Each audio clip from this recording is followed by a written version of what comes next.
Standard off-the-rack shotguns just don't fit me. When I shoulder a stock shotgun, I really have to force myself onto the gun to aim where I'm looking. It's not natural and can lead to a lot of misses. So today, I'm going to adjust this Browning Maxus II to fit me, and I'll take you through the process. Before we jump right into the fitting process, let's take a look at some of the basic specs of this Browning Maxus II All-Purpose. The Browning Maxus II All-Purpose is a 12-gauge shotgun with a 3.5-inch chamber and a 26-inch barrel, weighing in at 7 pounds 1 ounce. It comes with 4 chokes, improved cylinder, modified, full, and the full strut turkey choke, which is exclusive to the All-Purpose model.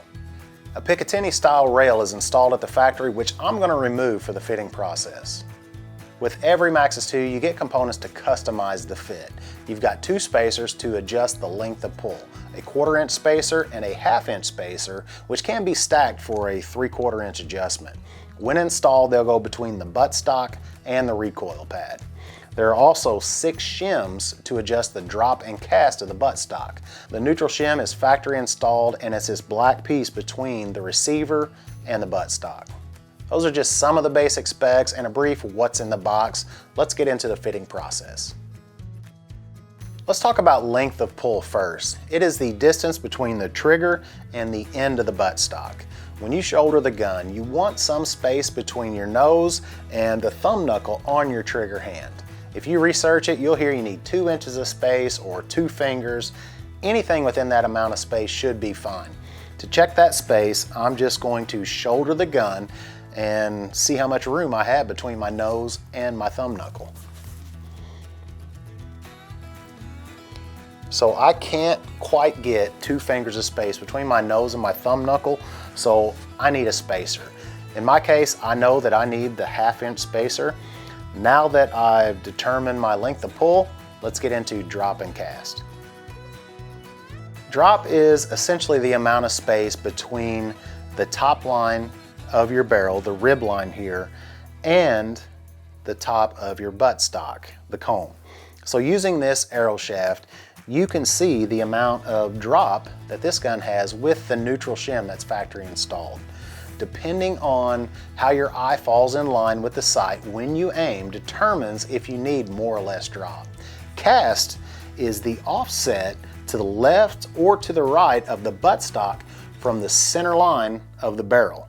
Once again, it's how your eye naturally lines up with the sight when you shoulder it.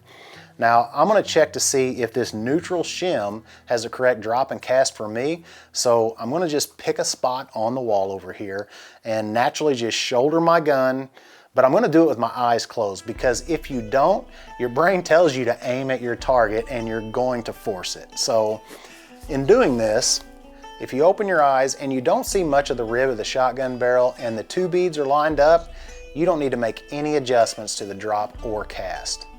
If you don't see the bead on your gun, you need to raise the buttstock, or in other words, decrease the amount of drop. If you see a lot of the rib and the front sight is higher than the mid bead, you need to lower the buttstock, or in other words, increase the amount of drop. With regard to cast, if the mid bead isn't in line with the front sight, you'll need to make a cast adjustment. When I shoulder the gun with the neutral shim, this is my sight picture. So I need to increase the drop and cast off. This is where the shims come into play. They're labeled with numbers and then some with numbers and letters. Shims 1, 2, and 3 only affect drop. Shim 1 raises the comb about 1/16 of an inch and the heel about 1/8 of an inch. Shim 2 is neutral and already factory installed. Shim 3 lowers the comb about 1/16 of an inch and the heel about 1/8 of an inch. The shims marked 1, 2, and 3 with an R or an L adjust the drop the same amounts as the other numbered shims, but will also adjust the cast about 1/8 of an inch to the left or right. If you need to add cast, right-handed shooters will want to cast the buttstock to the right, and left-handed shooters will want to cast it to the left. The letter facing the end of the buttstock is the direction the cast will move.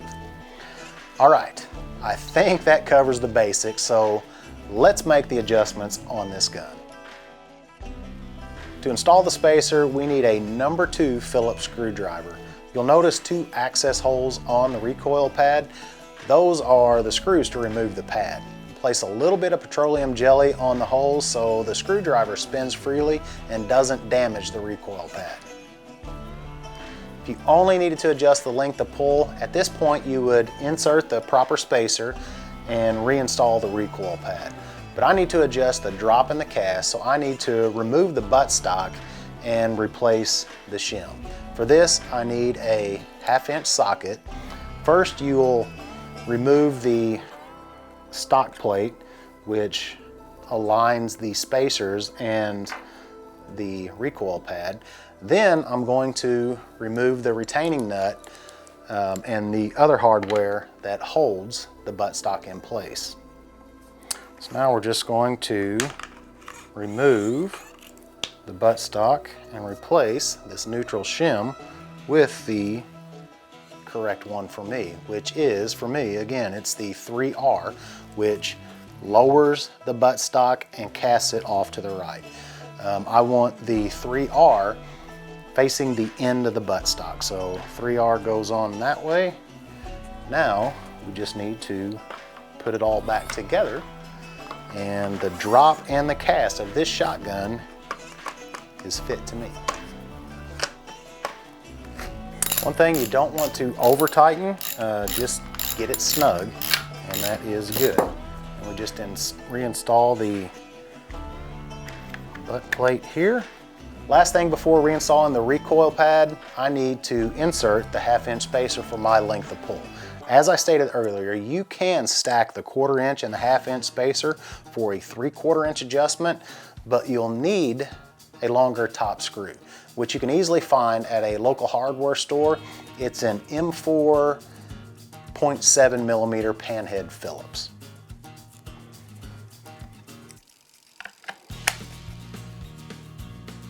I hope you got something out of this video. If you did, hit that like button. I've got quite a few more informational videos in the queue, so be sure to subscribe so you don't miss any of them. I really appreciate y'all watching and the support by subscribing to the channel. We'll see you next time.